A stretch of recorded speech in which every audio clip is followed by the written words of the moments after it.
Okay, Hare Krishna, everyone. Welcome to the Learning Bhagavatam class on Wednesday.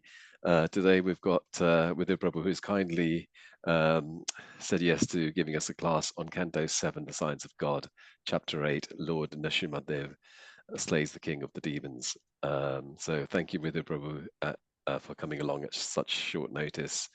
Over to you, Hare Krishna. Hare Krishna, and thank you all for inviting me once again to speak on the Srimad Bhagavatam. Although I feel so unqualified to speak on this great scripture. So let us start straight away with Mangala Charan. Om Jnana Timirandasya Jnananjana Shalakaya Chakshur Unmilitam Yena Tasmai Shri Gurave Namaha Shri Chaitanya Manobhishtam Sthapitam Yena Bhutale Swayam Rupa Kadamayam Dadati Svapadantikam He Krishna Karuna Sindho Dinabandho Jagatpate Gopesha Gopika Kanta Radha Kanta Namostute Tapta Kanchan Gourangi Radhe Vrindavaneshwari Vishabhanu Suti Devi Pranamami Hari Priye Vanchakalpatarubhyascha Kripa Sindhubhya Evacha Patitanam Pavanabhyo Vaishnavabhyo Namo Namaha Jai Shri Krishna Chaitanya Prabhu Nityananda Shri Advaita Gadadhar Shri Vasadi Gaura Bhakta Vrinda Hare Krishna Krishna Krishna Hare Hare Hare Rama Rama Rama Hare Hare. So Hare Krishna to everyone once again. And today's topic is the Nṛsiṁha pastimes, chapter 8 in the 7th canto. So let us start. Text 1. Narad Muni continued. All the sons of the demons appreciated the transcendental instructions of Prahlad Maharaj and took them very seriously. They rejected the materialistic instructions given by their teachers Shanda and Amarka. Next text, text 2. When Shanda and Amarka, the sons of Shukracharya, observed that all the students, the sons of the demons, were becoming advanced in Krishna consciousness because of the association of Prahlad Maharaj, they were afraid. They approached the king of the demons and described the situation as it was. Now, let me make an interesting comparison here.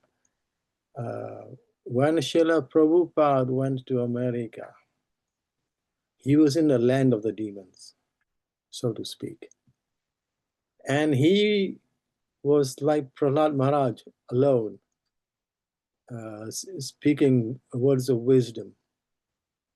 They were all engaged in their lifestyle, which was very degrading. But Prabhupada went there to give them something to uplift them. And surprisingly, many people, after a little patience from Srila Prabhupada, about a year, started to join and change their lifestyle. They took up Krishna consciousness very seriously. And many of them came from hippie backgrounds.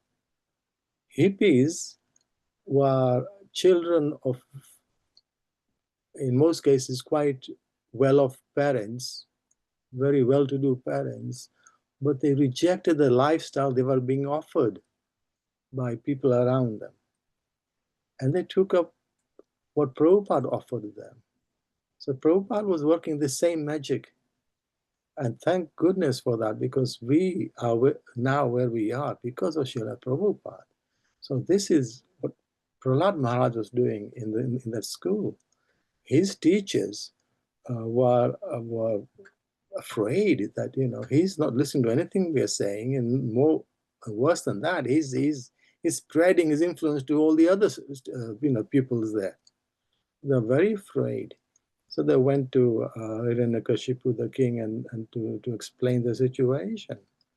Similarly, we who take to the spiritual path sometimes face similar obstructions, because we also have deterrents within our circle of association, within our own family, within our friend circles, within the wider society. People say, what are you guys doing? You should be like us, chasing money. So that was a very interesting comparison. I think Prabhupada is like Srila, like Prahlad Maharaj. We are continuing. When Hiranyakashipu understood the entire situation, he was extremely angry, so much so that his body trembled. Then he finally decided to kill his son Prahlad. Hiranyakashipu was by nature very cruel and felt insulted. He began hissing like a snake trampled upon by someone's foot. Prahlad was peaceful, mild, and gentle. His senses were under control, and he stood before Hiranyakashipu with folded hands. According to Prahlad's age and behavior, he was not to be chastised. Children are not to be chastised. You can be tough on them, but they're not to be physically chastised. Yet with staring crooked eyes, Hiranyakashipu rebuked him with the following harsh words. Hiranyakashipu said, "O most impudent, most unintelligent disruptor of the family, O lawyers of mankind, you have violated my power to rule you, and therefore you are an obstinate fool. Today I shall send you to the place of Yamaraj."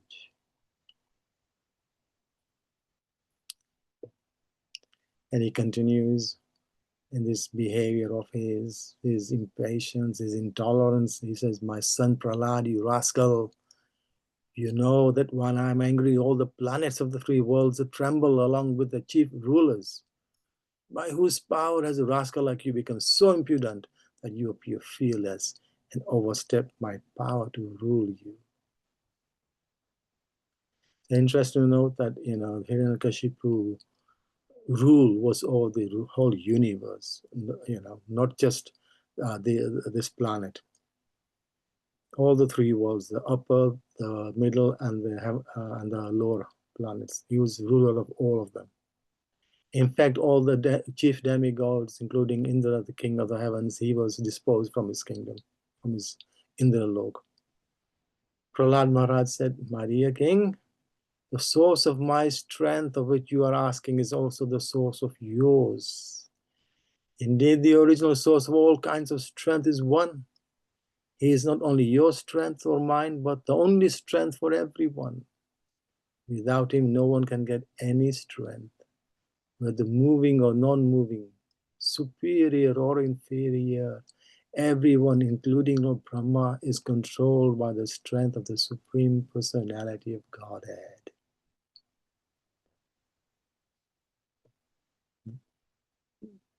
The Supreme Personality of Godhead, who is the supreme controller and time factor, is the power of the senses, the power of the mind, the power of the body, and the vital force of the senses. His influence is unlimited. He is the best of all living entities, the controller of the three modes of material nature. By his own power, he creates his cosmic manifestation, maintains it, and annihilates it also. So here's an interesting connection with Bhagavad Gita. The first line is saying the Supreme Person Godhead, who is a supreme controller and time factor. So in Bhagavad Gita, chapter 11, text 32, Krishna is saying, "Kalo asmi lokakshay krit pravrido." The Supreme Personality of Godhead said, "Time I am the great destroyer of the worlds. Time I am the great destroyer of the worlds." This is what was quoted by Oppenheimer at the first nuclear test explosion. And here, it has been confirmed by Prahlad that, He is the supreme controller and the time factor. In the third line, he's also saying that he is the controller of the three modes of material nature. So in, again, connection with Bhagavad Gita, chapters 7, text 13 and 14, Krishna is saying, deluded by the three modes, goodness, passion, and ignorance, the whole world does not know me. For why? Why? Who am? Because I'm above the modes and inexhaustible. Krishna is again claiming to be the controller of the three modes of material nature, the creator of the three modes of the nature. And the next verse it's saying, this divine energy of mind, Devi Yashagunamai, consisting of the three modes of material nature, is difficult to overcome. But those who have surrendered unto me can easily cross beyond it. Yeah? So this divine energy of Krishna, consisting of the three modes of material nature, is difficult to overcome, even by someone like Hiranyakashipu, who has mastered the universe, but hasn't mastered his senses, hasn't gained control over the three modes of material nature. However, those who surrender to Krishna can easily cross beyond it, just like Hiranyakashipu's son Prahlad. So that's a nice comparison with Bhagavad Gita. So we carry on. These few verses here, they're very, very good verses, you know, and the connection with Bhagavad Gita are very striking. So Prahlad Maharaj is continuing. He said, my dear father, please give up your demonic mentality. Do not discriminate in your heart between enemies and friends. Make your mind equipoised toward everyone. I'm just going back to the, you know, where he starts by saying, please, speaking to his father, please give up your demonic mentality. You know, in Krishna consciousness, we know of many examples where the children have taken to Krishna consciousness and they are trying to convince their parents, their father, to give up their bad habits. You know, heard many, many examples. There's one god brother of ours in Coventry, his name was Ram Lakhan Prabhu, no longer with us. But it was his children who had a hand in him giving up his bad habits, some of his bad habits, and then he became a devotee. So this is not unheard of. The children are trying to guide the parents in the right direction. And then Prahlad is talking about the mind. He says, except for the uncontrolled and misguided mind, there is no enemy within this world.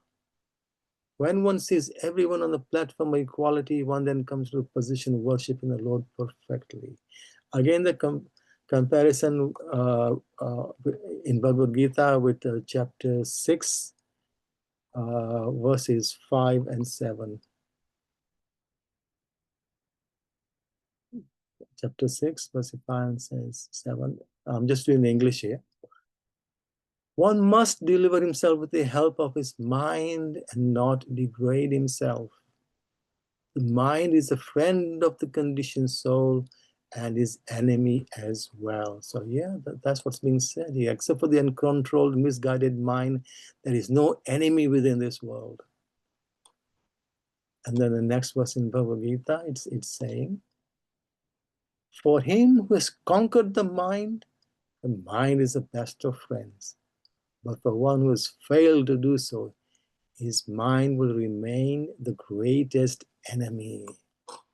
So controlling the mind is a big, big ask for the devotees.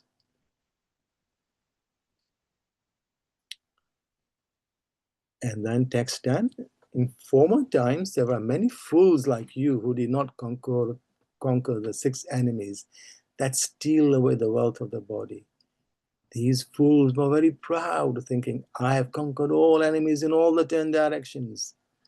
But if a person is victorious over the 6 enemies and is equipoised toward all living entities. For him there are no enemies. Enemies are merely imagined by one in ignorance. Again, connection with Bhagavad Gita.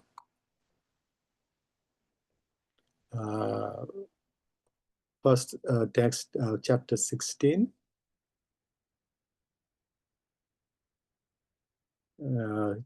Verses 13 to 15. Most people will be aware of these three verses. What the thinking, the mentality of demoniac people. Because chapter 16, Bhagavad Gita, is all about the demonic qualities. So such a person, and relate this with Hiranyakashipu. So much wealth do I have today, and I will gain more according to my schemes. So much is mine now, and it will increase in the future more and more. He is my enemy, and I have killed him, and my other enemies will also be killed. I am the Lord of everything. I am the enjoyer. I am perfect, powerful, and happy. I am the richest man surrounded by aristocratic relatives. There is none so powerful and happy as I am. I shall perform sacrifices. I shall give some charity, and thus I shall rejoice. In this way, such persons are deluded by ignorance. So, Prahlad Maharaj in this text 10 in the Bhagavatam is saying, these fools were very proud, thinking, I've conquered all enemies in all 10 directions. But he hasn't conquered the 6 enemies. What are the 6 enemies? Bhagavad Gita, chapter 15, text 7.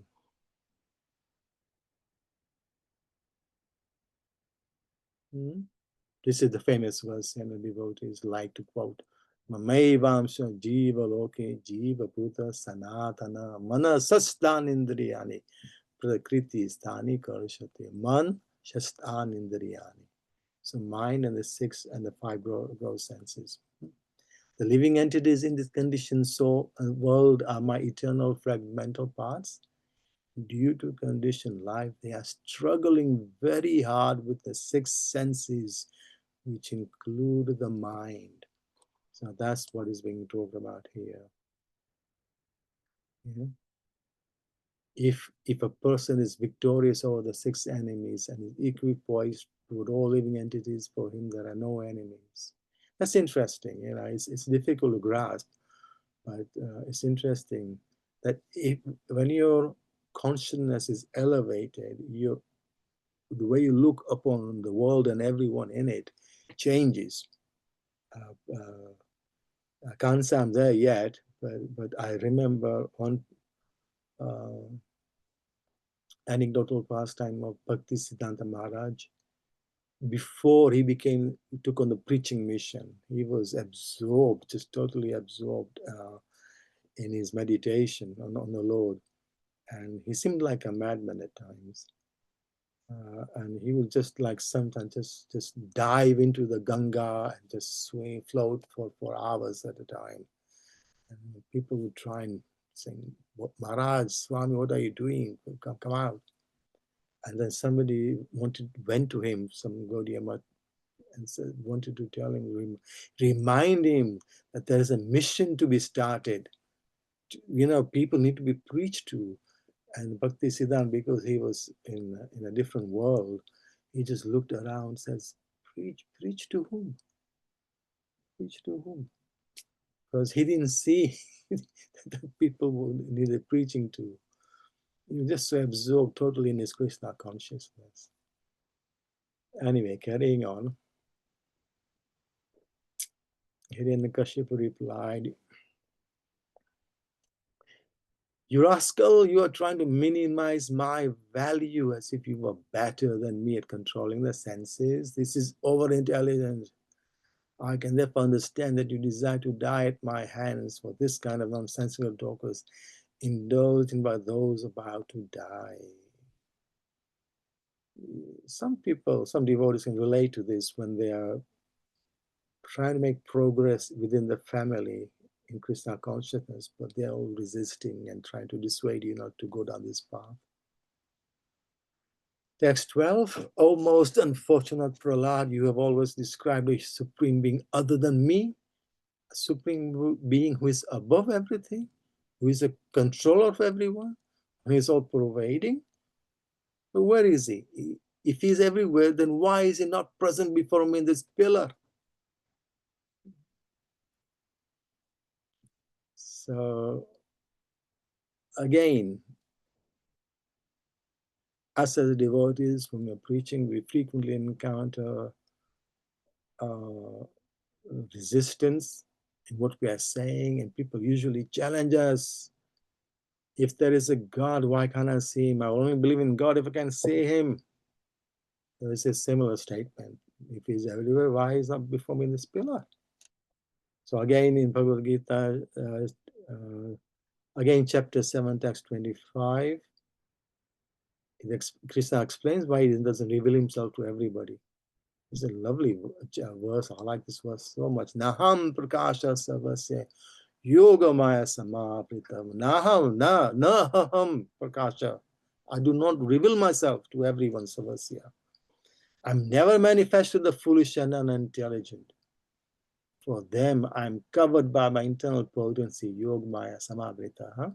I'm covered by internal potency, and therefore they do not know that I am unborn, aja, and infallible. Ajam avyayam. So this is, Hiranyakashipu. Why I can't see him? I don't believe. And then carrying on, because you're speaking so much nonsense, I shall now sever your head from your body. Now let me see your most worshipful God come to protect you. I want to see it. Yes, these people's, their motto is seeing is believing.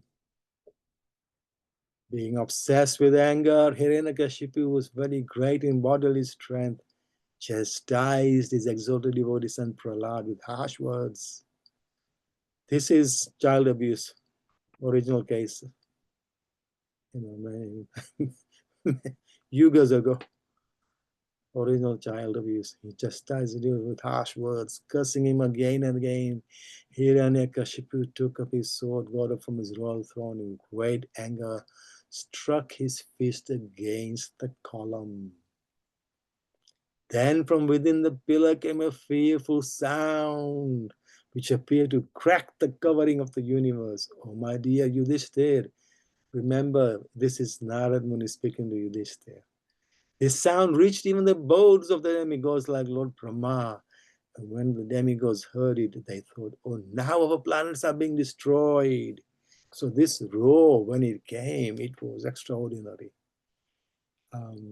Today we had lots of rain and occasional thunder, and I have been in situations where sometimes the lightning is very, very close to where I am.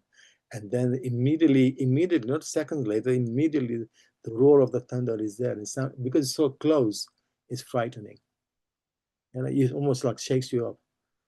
So you can imagine this. This is the Supreme Lord roaring. And his sound is reaching to all the planets in the universe, even to Brahmlok. So they got this, a lot of scared, saying, are our planets in danger of being destroyed? While showing his extraordinary prowess, Hiranyakashipu, who desired to kill his own son, heard that wonderful tumultuous sound, which had never before been heard. Upon hearing that sound, the other leaders of demons were afraid. None of them could find the origin of the sound in the assembly. To prove that the statement of his servant Prahlad Maharaj was substantial, in other words, to prove that the Supreme Lord is present everywhere, even within the pillar of an assembly hall, the Supreme Personality of Godhead Hari exhibited a wonderful form never before seen. The form was neither that of a man nor that of a lion. Thus the Lord appeared in his wonderful form of Narhari in the assembly hall. See, Nṛsiṁha Bhagwan ki jai. He made his appearance.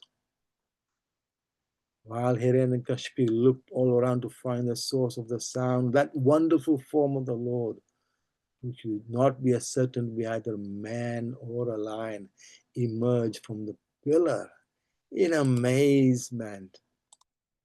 In amazement. Hiranyakashipu wondered, what is this creature that is half man and half lion? Yeah. Now, when Nṛsiṁhadeva came, he was small in size, but then just like Vara, he expanded.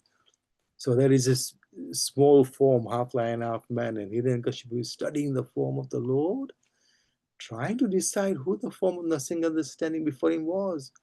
The Lord's form was extremely fearsome because of his angry eyes, which resembled molten gold. His shining mane, which expanded the dimensions of his fearful face, his deadly teeth, the Vajra Nakha, the Vajra Damstra, and his razor sharp tongue, which moved about like a dueling sword. His ears were erect and motionless, and his nostrils and gaping mouth appeared like caves of a mountain. His jaws parted fearfully, and his entire body touched the sky. His neck was very short and thick, his chest broad, his waist thin, and the hairs on his body as white as the rays of the moon. His arms, which resembled flanks of soldiers, spread in all directions as he killed the demons, rose and atheists with his conch shell, disc club, and lotus and other natural weapons. What an appearance by the Lord. The fascinating thing about Nṛsiṁhadev's appearance is that when other appearances of the Lord were there, it was for more than one person, right? Or for a lot of devotees who are being persecuted and needed the Lord's help. Here, this appearance is for one small boy called Prahlad. How kind is the Lord to his devotees? Even just for one little boy, Prahlad, is ready to make an appearance. Amazing. So kind. Hiranyakashipu murmured to himself, Lord Vishnu, who possesses great mystic power, has made this plan to kill me. What is the use of such an attempt? Who can fight with me? He's still proud. Still proud. Still thinks he's the Lord of the universe because he's deposed all the demigods from their planets. They fled away in fear for their lives. So he's a master. He's ruler of the whole universe, but as a tyrant. Thinking like this and taking up his club, Hiranyakashipu attacked the Lord like an elephant. One thing you can't accuse him is of cowardice. Hiranyakashipu, because this was his lifelong enemy, he was searching for him all his life to kill him. Now he's there before him in this unusual form. He says, and he just charges forward to attack him. It's fascinating. But look at the Lord's description. The next verse is just amazing, beautiful description. Just as a small insect falls forcefully into a fire and the insignificant creature becomes invisible, if the fire is blazing and these insects, they foolishly fly towards into the fire very quickly. You can't see them because they're so small, but the fire is so bright. And you can't see the insects anymore. This is before they even get burned. So similarly here, and the insignificant creature becomes invisible. When Hiranyakashipu attacked the Lord, who was full of effulgence, Hiranyakashipu became invisible. So the Lord's brilliance, his effulgence, the natural tej. Hiranyakashipu went in and you lost him in the brightness of the Lord's effulgence. This is not at all astonishing, for the Lord is always situated in pure goodness. Formerly, during creation, he entered the dark universe and illuminated it by his spiritual effulgence. So when these universes are created from Mahavishnu, they're empty shells. Inside, they're empty shells, and there's nothing, not even light, dark, very dark.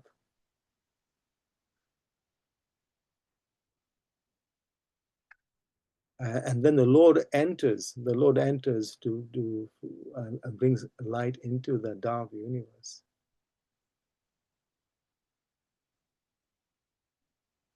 Thereafter, the great demon Hiranyakashipu was extremely angry attacked Nṛsiṁhadeva with his club and began to beat him. Lord Nṛsiṁhadeva, however, captured the great demon along with his club, just as Garud might capture a great snake. Snakes are very, very afraid of Garudji and eagles generally and other snake-eating birds, because we human beings are generally very, very afraid of snakes. We see a snake, we would run a mile. But Garudji, and he just goes for the snakes. So the snakes are afraid. So just like Garudji was captured a great snakes, similarly Nṛsiṁhadeva just grabbed hold of the Hiranyakashipu. Then, oh Yudhishthira, great son of Bharat, when Lord Nṛsiṁhadeva gave Hiranyakashipu a chance to slip from his hand, just as Guru sometimes plays with a snake and lets it slip from his mouth, the demigods who had lost their abodes and who are hiding behind the clouds for fear of the demon did not consider the incident very good. Indeed, they were disturbed, perturbed. So, cats, when they catch a mouse, they play with the mouse for a while, don't they? They grab it, play with it, and let him go. And the mouse thinks he's escaped, he runs away. And again, the cat grabs the mouse. Similarly, here, Hiranyakashipu is playing with, Nṛsiṁhadeva is playing with Hiranyakashipu, grab him, fight him, let him go. So he thinks he's escaped. And then the demigods who are hiding in the sky, behind the clouds, I think, oh my God, no. You need to destroy this demon, not let him escape. So they were getting disturbed. But Nṛsiṁhadeva was just playing with Hiranyakashipu. When Hiranyakashipu was freed from the hands of Nṛsiṁhadeva, he falsely thought that the Lord was afraid of his prowess. Therefore, after taking a little rest from the fight, he took up his sword and shield and again attacked the Lord with great force. So he took a little rest, thinking he's escaped, and then again attacked the Lord. So interesting thing here, because a common mistake made by the devotees is they think that when we have Nṛsiṁha Jayanti, at dusk is when Nṛsiṁhadeva appeared. Our fasting is till dusk. But actually Nṛsiṁhadeva appeared a long time before that, because this fight went on for quite a long time. And here, so he appeared, the fighting was happening, and Nṛsiṁhadeva not only was fighting Hiranyakashipu, he was also fighting all his army. They were also attacking him. I mean, when he first appeared, it is described how he was killing all the soldiers. All the soldiers were also attacking Nṛsiṁhadeva with his many arms. In the previous verse, that's what we said, that with his many arms, he was attacking and killing all the soldiers of Hiranyakashipu. So the appearance was earlier in the day, and thus is actually not the appearance of Nṛsiṁhadeva, but the disappearance of Hiranyakashipu. So often you'll see the devotees describe this day as the appearance, is a dual celebration of the appearance and of Nṛsiṁhadeva and the disappearance of Hiranyakashipu. So there, he takes a little rest. It's interesting because even in the Mahabharata, when Bhim is fighting Duryodhana, and that was, I think, a 7-day fight that was. But in between, Duryodhana was tired, and he also had some abilities, so he took rest, for a long time, and within a lake. So he had some yogic power, so he could be within a lake for a long time and just get his energy back. Carrying on. Making a loud, shrill sound of laughter, the Supreme Personality of Godhead, Narayan, who is extremely strong and powerful, captured Hiranyakashipu, who was protecting himself with his sword and shield, leaving no gaps open. With the speed of a hawk, Hiranyakashipu moved, sometimes in the sky, sometimes on the earth. His eyes closed because of fear of Nṛsiṁhadeva's laughter. As a snake captures a mouse, or Garud captures a very venomous snake. Lord Nṛsiṁhadeva captured Hiranyakashipu, who could not be pierced even by the thunderbolt of King Indra. That's how strong he was. And as I was saying, this is now the disappearance of Hiranyakashipu. As Hiranyakashipu moved his limbs here and then all around, because his Nṛsiṁha Bhagavan has caught him, so he's trying to wriggle out, he's wriggling around, very much afflicted at being captured. Lord Nṛsiṁhadeva placed the demon on his lap, supporting him with his thighs, and in the doorway of the assembly hall, the Lord very easily tore the demon to pieces with the nails of his hand. Nṛsiṁhadeva ki jai.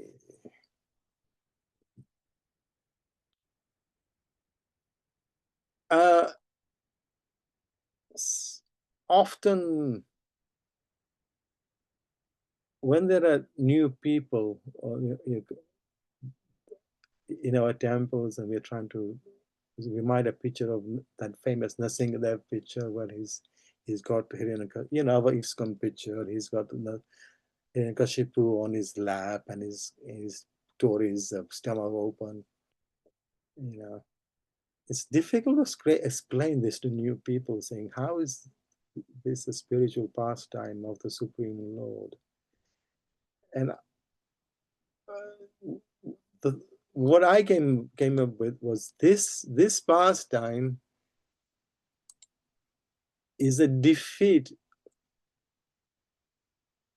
of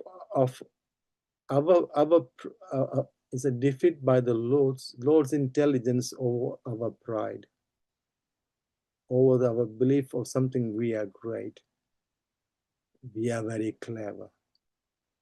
It's a defeat of the Lord's intelligence over our so-called cleverness, because Hiranyakashipu is here because he thought by his cleverness he could get the boon he wanted from Lord Brahma by stipulating so many different conditions, how he cannot not die, because immortality couldn't be given by Lord Brahma, because Lord Brahma said, even I have to quit my body one day, so I cannot give it immortality. So Hiranyakashipu thought, I'll be very clever and give myself immortality by asking for boons with all these different conditions from Lord Brahma. And Lord Brahma said, Tathastu, so be it, so be it. And here, Nṛsiṁhadeva, without breaking any of those boons given by Lord Brahma, killed Hiranyakashipu.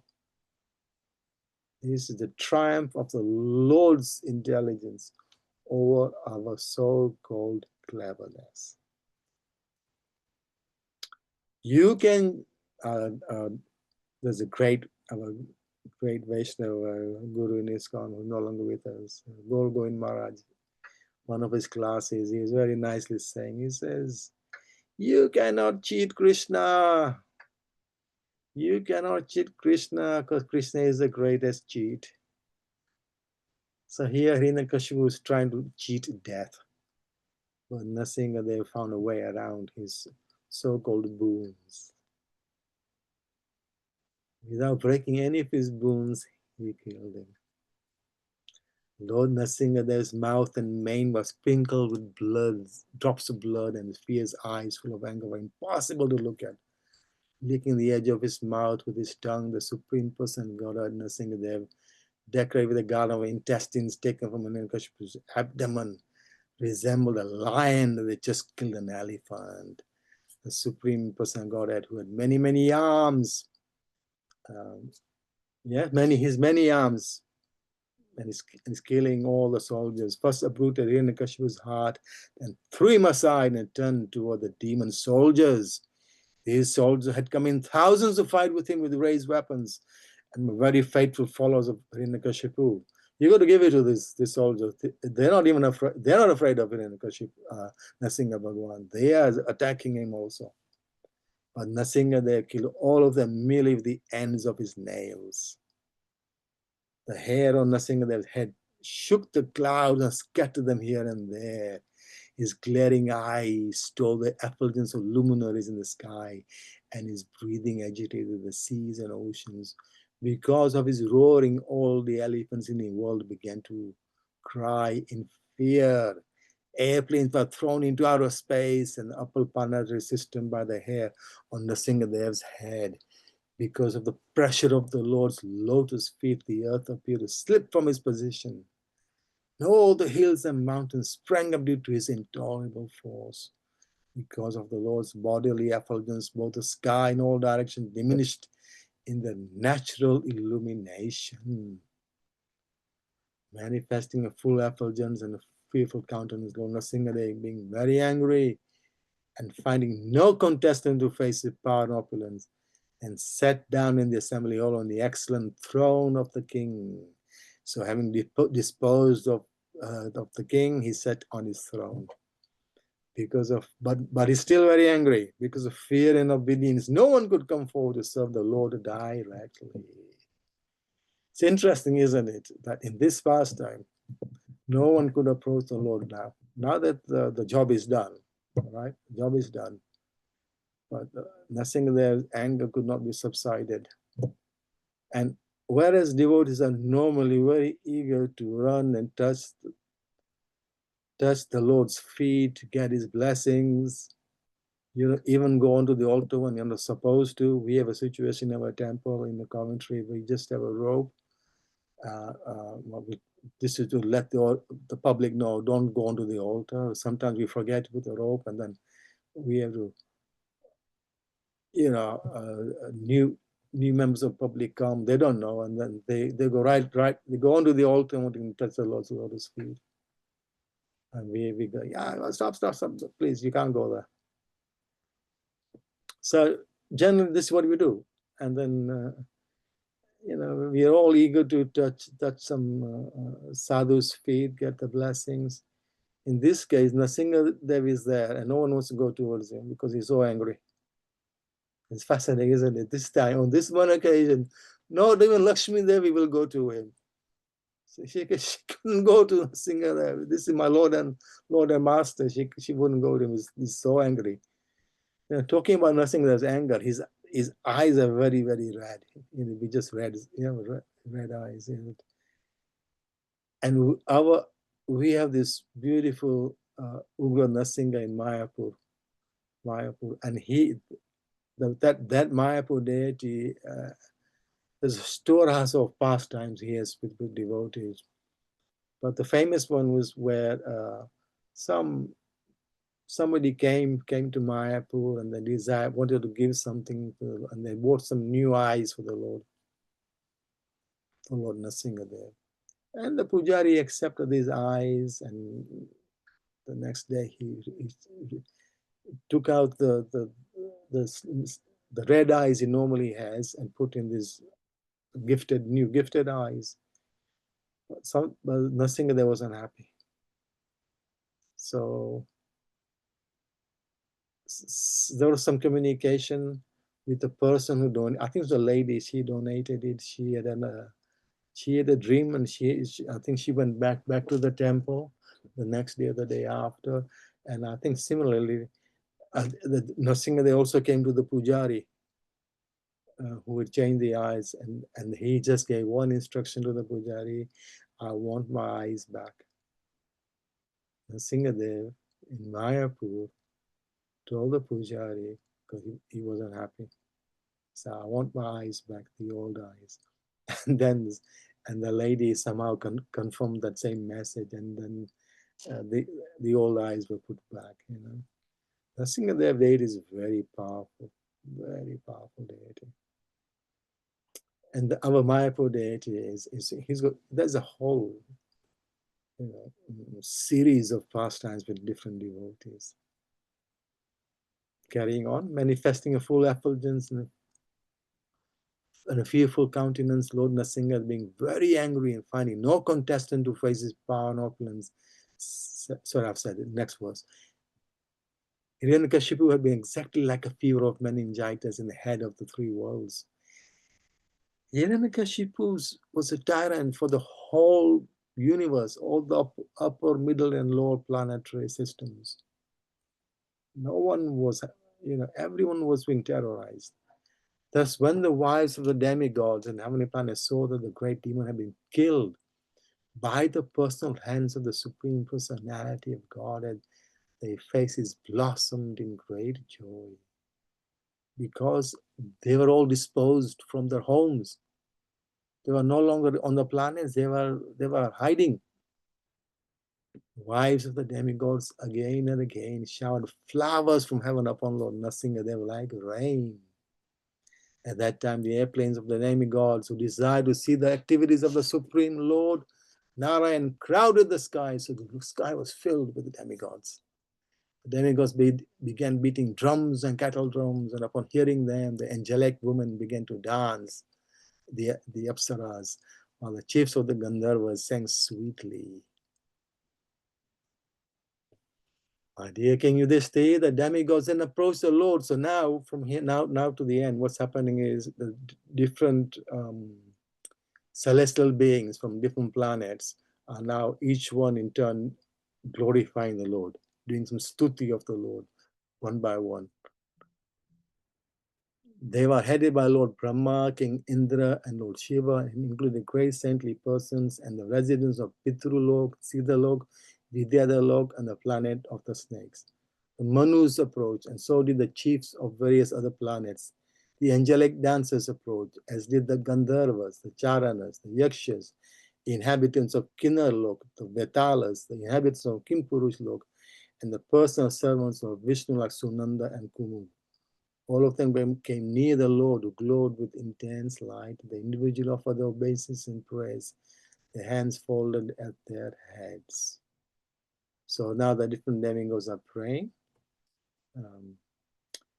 And what I've done, because I was interested that this list of different types of celestial beings,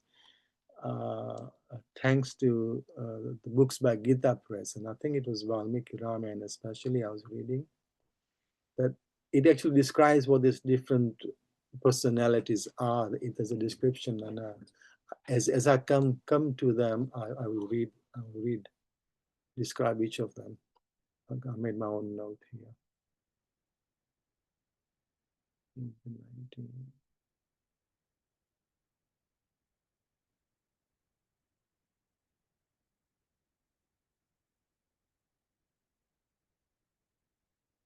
For my own benefit, I like to make notes.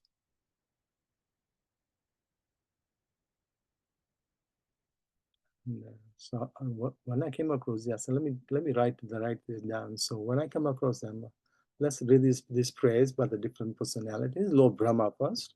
So, my dear Lord, you are unlimited and you possess unending potencies. No one can estimate or calculate your prowess and wonderful influence, or your actions are never polluted by the material energy. Through the material qualities, you very easily create the universe, maintain it, and again annihilate it.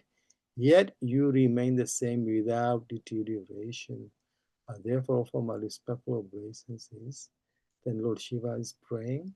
Interesting thing is, Lord Shiva is mentioning anger. The Lord Shiva says, the end of the millennium is the time for your anger. Because we generally think that Lord, at the end of when the time for the universe is, time of winding up the universe is there, Lord Shiva does his Tandav dance, and that begins the destruction of the universe. But here he's saying the end of the millennium is the time for your anger. What does that mean? So I've read quite some time ago that at the bottom of the universe is another Shesh. There's thousands of hoods. And not only is Lord Shiva doing the Tandav dance at the top, but Anushesh at the bottom is also angry. And from his snake hoods, fire is coming out, setting the universe on fire. So that is being alluded to here. The end of the millennium is a time for your anger. Now that this insignificant demon Hiranyakashipu has been killed, O my Lord, who are naturally affectionate to your devotee, kindly protect the son Prahlad Maharaj, who is standing nearby as your surrendered devotee. So the king Indra, I'll miss them because time is short now. I will go to all the saintly persons. So there are some saintly persons. Now, in numbers, Pitrulok, everybody knows Pitrulok. That's where the departed ancestors go. Interesting what they're saying here. They are saying he has killed Hiranyakashipu, the demon, who by force enjoyed all the offerings of the Shraddha ceremonies performed by our sons and grandsons on the anniversaries of our death, and who drank the water with sesame seeds, often holy place of pilgrimage. So Hiranyakashipu took over the whole universe. And what was supposed to go to the Pitrus, he was enjoying. So now the Pitrus are very happy that the Shraddha offerings can again go to them. By the way, Sunday is Bhadra Purnima, beginning of Pitru Paksh. So there's a month of offering Shraddha to our Pitrus. Then it's the Siddhas. So they are talking about their mystic power. They have the Siddhi, the 8 mystic powers. The Siddhas are semi-divine beings naturally endowed with mystic powers, Siddhi, 8 kind of yogic powers. So they pray. Then there's the Vidyadhar Lok. So the Vidyadhar are artists of heaven. They're artisans of heaven. Just like the Ashwini Kumars are the celestial physicians. These are the celestial artisans, the Vidyadhars. The Naglok, so Naga, they are serpent demons credited with a human face and serpent-like bodies. So you know, human face but serpent bodies. Those are the inhabitants of Naglok. Then the Manus are the progenitors. There are 7 Manus in the day of Lord Brahma. And currently is Vaivasvat Manu.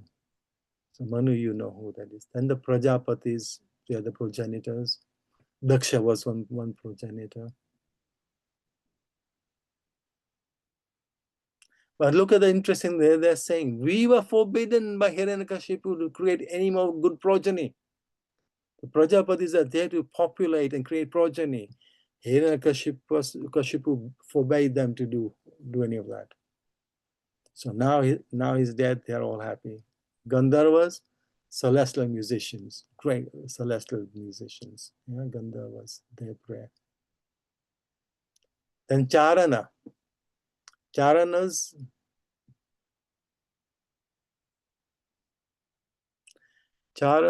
are celestial bards, poets, celestial poets. Then Yakshalok, inhabitants of Yakshalok. So the Yakshalok, the inhabitants, they're a class of demigods ruled over by Kuber. So on the planet of Kuber,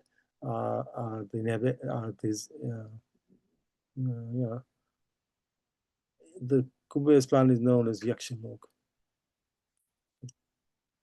Then there's Kim Purush Lok. Kim Purush, they are classes of beings allied to the Kinnaras. So you know we have Vanaras and there's Kinnaras. So Kim Purush are akin to Kinnaras, and they are attendants of Kuber. Attendants of Kuber. Then the inhabitants of Vaitalik Lok. And their prayer gives away what they are. Because of chanting your spotless glories in great assemblies and arenas of sacrifice. So they are like the Charanas, celestial bards.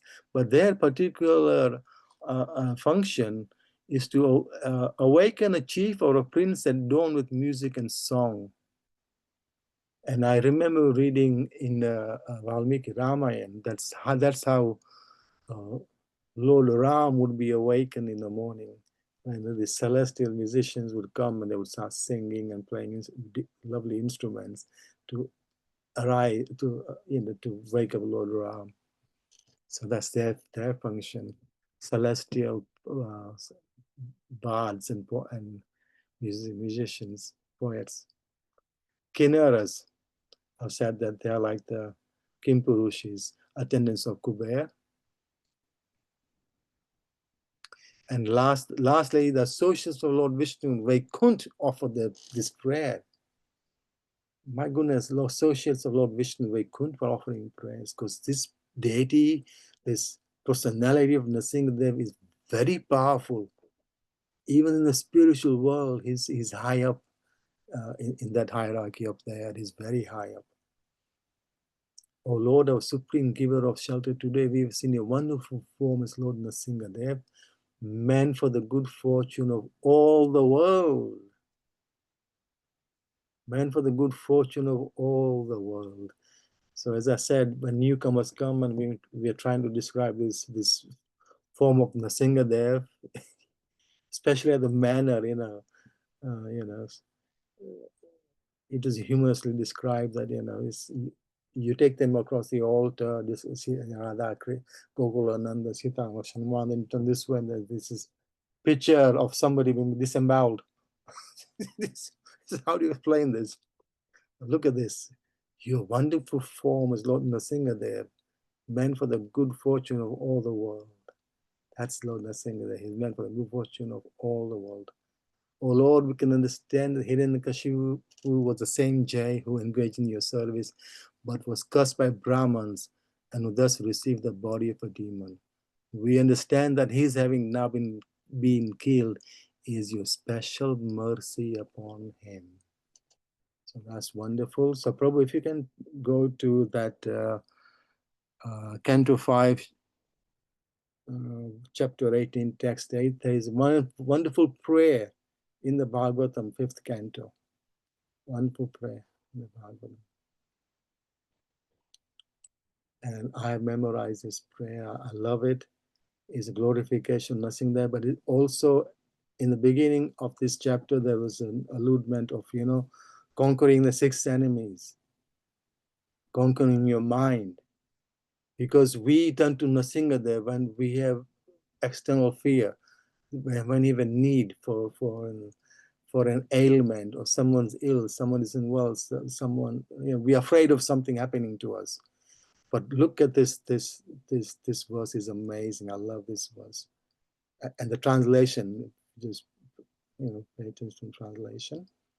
Om Namo Bhagavate Nṛsiṁhaya Namaste Jase Avir Bhava Vajra Nakha Vajra Damstra Karma Shayan Randaya Tamo Krasa Om Swaha Abhayam Atmani Bhuishta Om Shro. And the translation, and this translation reminds me of what Krishna did to Arjun in Bhagavad Gita. Arjun was in the beginning fearful of the enemies he could see with his eyes on the other side of the battlefield. Krishna slowly raised his consciousness, slowly, bit by bit, and pointed out real enemies which are within him, are within Arjun. So here, this is the translation. I offer remember, we all turn to Nṛsiṁhadeva for some protection from something outside. Now look at this translation. I offer my respectful obeisance unto Lord Nṛsiṁhadeva, the source of all power. Oh my Lord, who possesses nails and teeth just like thunderbolts, Vajra Nakha, Vajra Damshtra.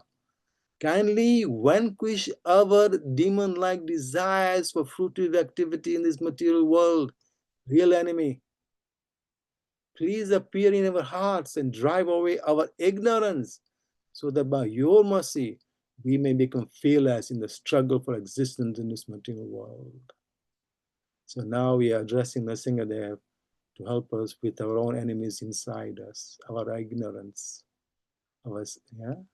Beautiful, beautiful translation.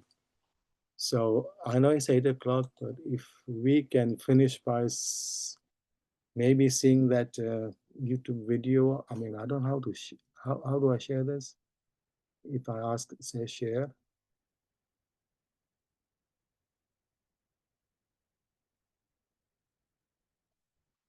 Is this me?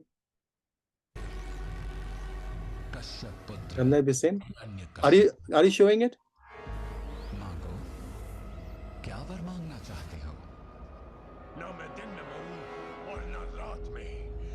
न अस्त्र से, न शस्त्र से, न सजीव से और न निर्जीव से। मुझे अखंड शक्ति प्रदान करें और मुझे इस ब्रह्मांड का सबसे शक्तिशाली पुरुष बनने का वरदान दीजिए। हे ब्रह्मदेव, सबसे शक्तिशाली पुरुष। यदि उस भगवान विष्णु का वध करने के लिए मुझे स्वयं ही भगवान क्यों न बनना पड़े, तो ये हिरण्यकश्यप धरती और अंबर को एक कर देगा, परंतु भगवान बनकर ही दिखाएगा। काल चक्र की माया ऐसी है कि जो साम्राज्य अंधकार के बल पर सज रहा था, वहीं एक पवित्र ज्योति प्रकाशित होने के लिए तैयार हो रही थी। प्रहलाद, माँ, एक ही नाम जीवन के सारे कष्टों का समाधान है। ओम नमो भगवते वासुदेवाय। बलद्रोही, मैं प्रहलाद को मृत्यु दंड देता हूँ। छोड़ दो प्रहलाद, विष्णु को छोड़ दो। विष्णु आपसे मिलने कभी नहीं आएंगे राजकुमार।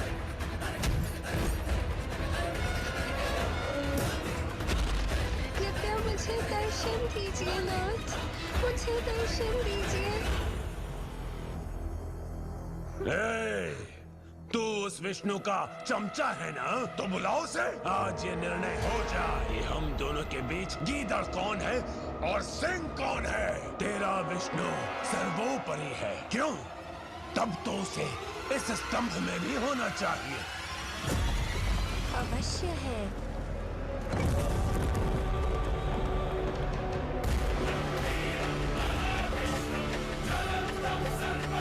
तो तू अंततः आ ही गया। तूने जो अपने अंत को पुकारा, तेरा नाश करने मैं आ गया।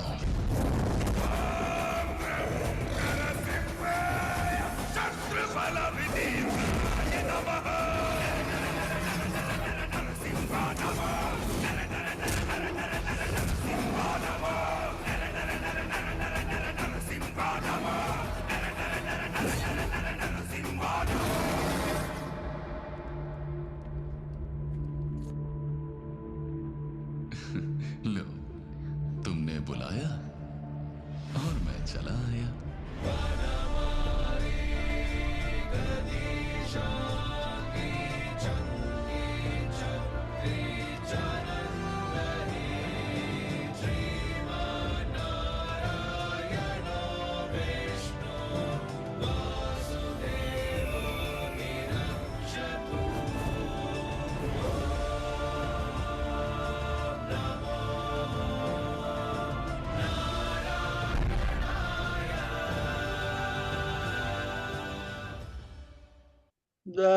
Is the way you currently okay, you can stop that.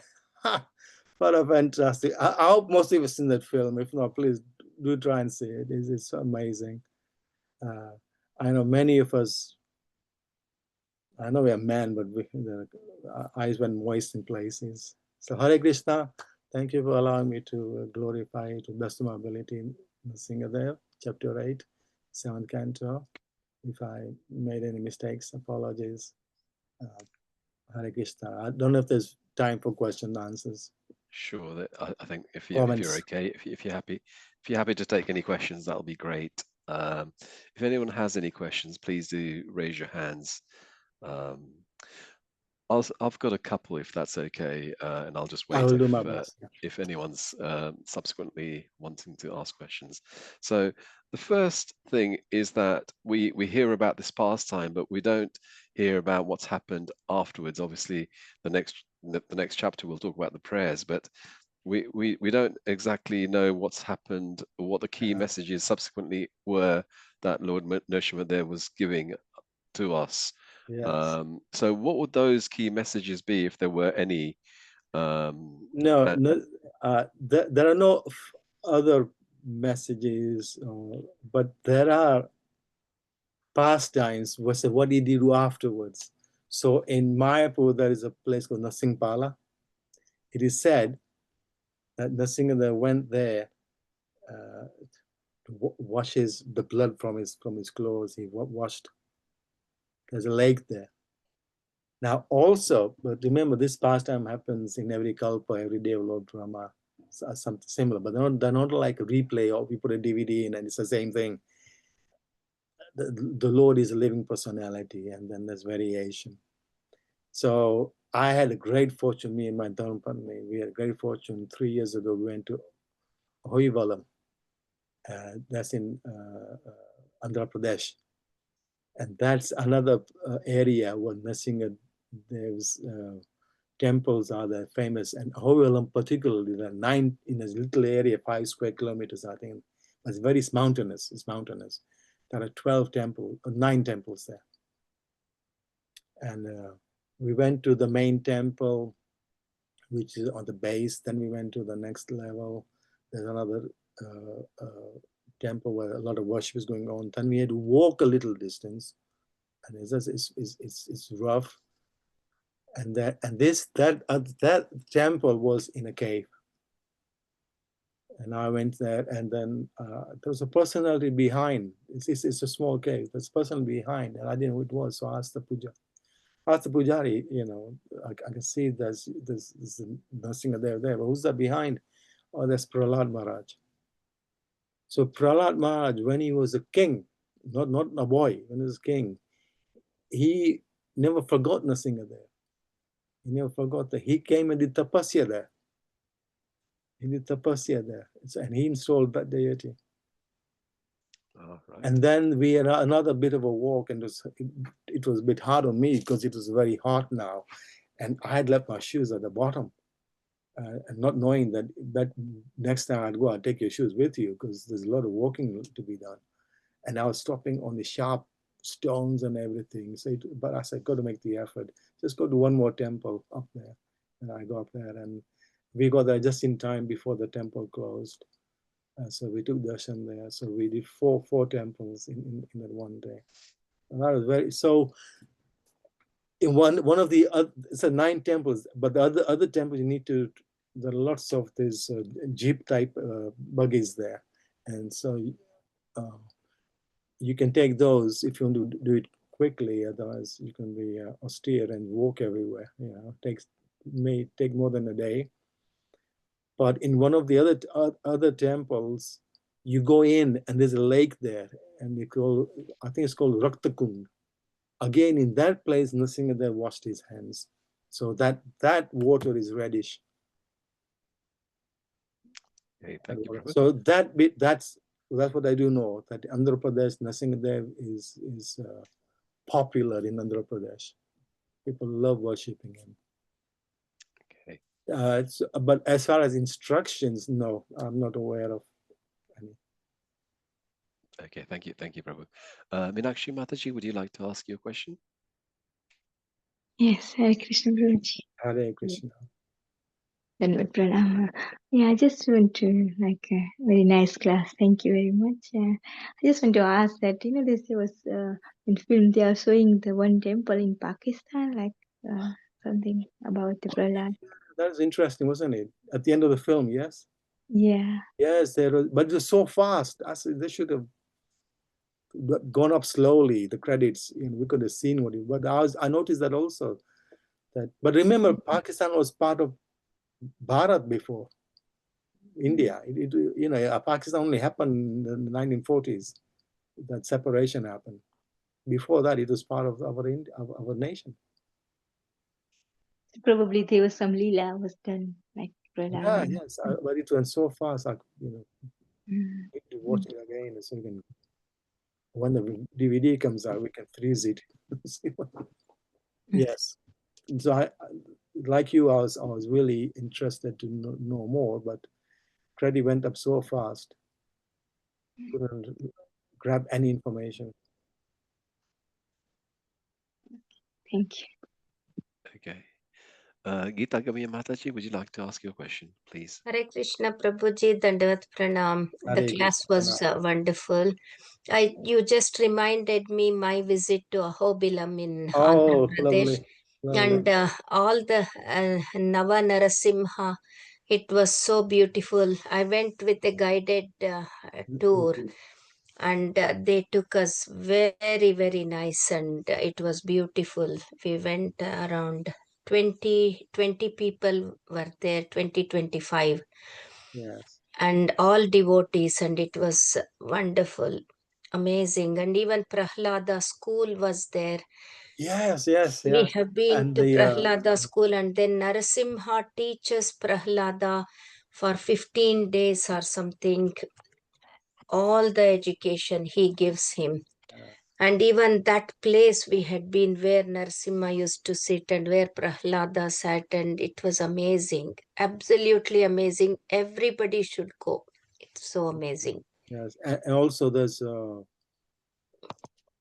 stump there, a kilometer, I think kilometer Yes. high or something, isn't it? Yes, Prabhuji. This is one of the stumps of the Gurukul, Prahlad Gurukul stump. Mm. This is Indra Maharaj describing this. I think when he took sannyas, he went there. Yeah. Thank you, Prabhuji. Hare Krishna. Hare Krishna.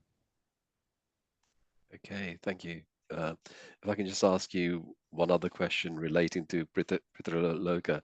Now, when we come to when we do the last rites and we sort of detach ourselves from our whoever's passed away in our family, we do a bind to let go of that that person, etc., so they can go to their next life.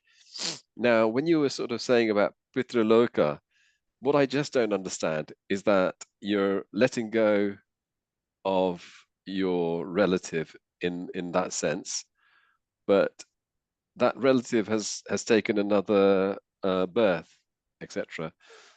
So what is okay? Yeah. So finish your question, please. Yeah. So what is this sort of relationship where you have Pitraloka, and why would the ancestors be there and not at a different destination? Right. Okay. So when we do the 11 or 13 days ceremony, and each day we're supposed to be offering pind, and then on the last day kriya, especially there's a special ceremony, a lot of pins are offered. These pindas are actually part and offering of food to the ancestors. Offering of food. Now in Garud Puran, there's a detailed description in the middle canto. In the middle canto, there's 3 cantos in there. And the middle canto is all about Pret Kand. And it's described that in these 11, 13 days, what you're doing is the soul comes out, but doing this pin down every day, technically you're supposed to be forming this subtle body. The subtle body is being formed. The different limbs of the subtle body are being formed. And at the end of that period, the whole subtle body is complete to carry on with the journey to Yamlok. This is, if you haven't made it to Golok, if you haven't made it to Vaikunt, if you haven't made it out of this universe, then you have to go to Yamraj. And Yamraj, I wasn't aware, but until I read Prabhupada explaining it in, I think it's 5th canto or 6th canto, he's explaining that Pitrulok is actually Yamlok. So in the section of Pitrulok, Yamlok, that in an area of Yamlok, there's an area where all the Pitrus are waiting. Waiting is like a huge waiting room. They're waiting for their turn to go and see Yamraj. So while they're waiting, it could be a very long time they're waiting, because in this day and age, most of us are going there. So you can imagine it's a very big waiting room. So they're waiting for their turn to go be judged by Yamraj.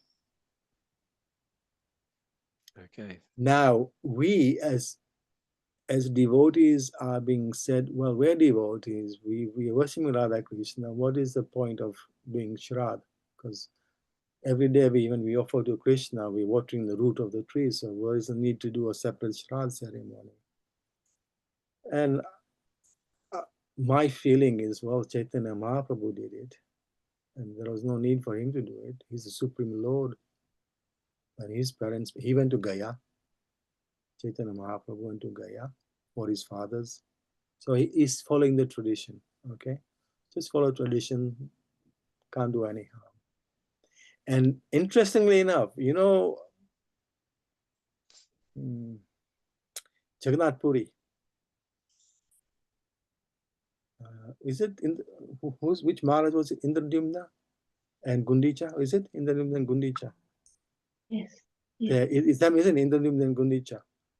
And part of the boon when Jagannath was installed, part of the boon they asked was maybe not have any children, because we don't want in the future our children fighting over this temple. Right? So maybe not have any children. You know, who does that in this day and age? You know, who would ask for such a boon? They did.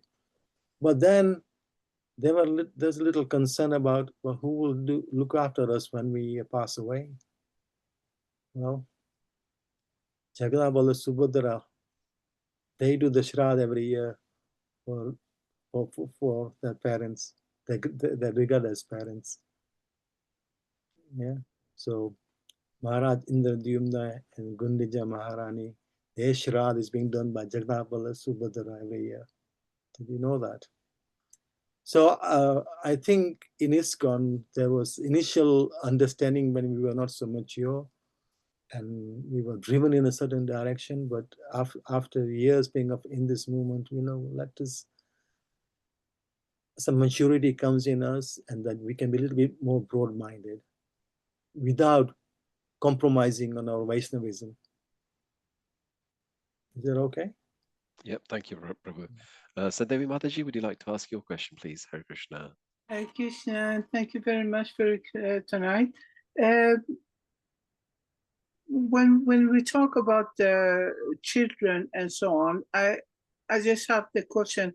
I have 6 adult children, and in my tradition, I was born in Iran, and there always the parents try to ask the children, when do we get a grandchildren? When do we get grandchildren? But when I start learning about Krishna consciousness, to be honest, I don't want to talk about it with them.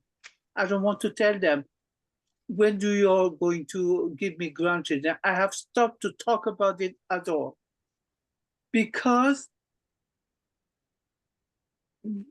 what I understand, this is Kali Yuga, and it just gets worse and worse and worse for each year. So to bring child to this situation, for me, I don't know. I don't feel that I like to tell them anything. I almost thinking to tell them, don't have children, just let it be. So what do you think about that? Thank you. It's interesting. I can relate to what you are saying, that, you know, every day seems to be getting worse out there. And just to cope with it ourselves, it's very difficult. And to see the degradation, you know, day by day, it's very tough. And how do we deal with that, attract people towards Krishna consciousness? But then to give them some ideal life, it's very personal thing. That's very personal and a very touchy subject. And I think you know, my personal opinion, I think you've taken the right approach, which is not to say anything. It can be taken the wrong way. Because us as devotees, our understanding, just like, you know, as I said, as we progress in Krishna consciousness, our outlook on the world changes. We see things differently. there's the ordinary people in the world, and their view of what's important is different to what our view is. So if they're not at our, at our level, then the things we say will be so misunderstood, and it will have we could have reactions you don't want. So I think then being quiet in that case is good. Interestingly enough, I read somewhere today, I'm not sure where, maybe within the purpose of this particular chapter, but I did read today that in certain situations, just be quiet. If we haven't got the expertise to intelligently make a point without ruffling feathers, then it's best not to create waves. That's the best I can say, unless somebody else has a different view. Thank you.